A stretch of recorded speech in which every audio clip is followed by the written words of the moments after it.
Safaricom has finally appointed a new chief executive officer who's scheduled to take office from the 1st of April 2020. Peter Ndegwa will take forth from the late Safaricom CEO Bob Collymore, who passed away in July of this year. Ndegwa currently serves as the CEO of the British multinational company Diageo, and in the past he's also worked with Guinness, Nigeria and Ghana.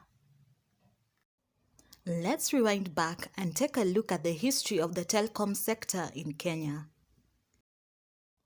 The Kenya Posts and Telecommunications Corporation was set up in 1977 to handle the country's telephony and postal needs.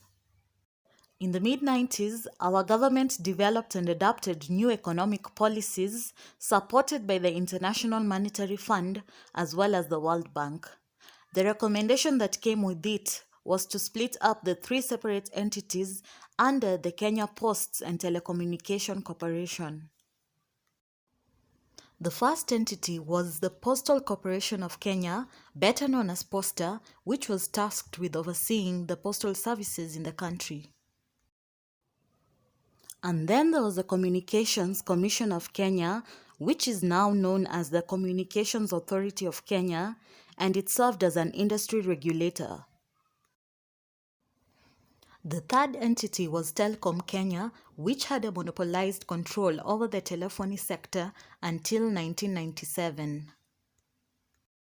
In 1997, Safaricom stepped into the industry as a limited liability company, but it actually had roots going back to 1993 as a subsidiary of Telkom Kenya. Kensal joined the market in 2000 and it changed names a total of 4 times in relation to the company acquisitions. It finally became Airtel in 2010. In the late 90s, when mobile phones started infiltrating our market, they were quite expensive.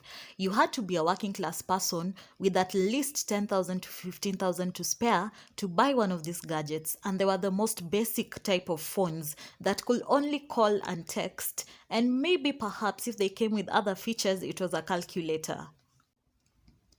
And then you had to buy a SIM card for your phone. If you chose to go with the better option, which was Safaricom at the time, you'd spend 2,500 to get a line. If you decided to go the Kensal route, you'd spend 1,200 to get your hands on a line. At some point, they lowered the price to only 999 bob. Safaricom grew exponentially as they began releasing a long list of products related to their services. They quickly became the leading mobile service provider in the country, and it's a status they still hold up to date. It's the reason why Airtel and Telkom are all set to merge so that they can have a competitive edge against Safaricom.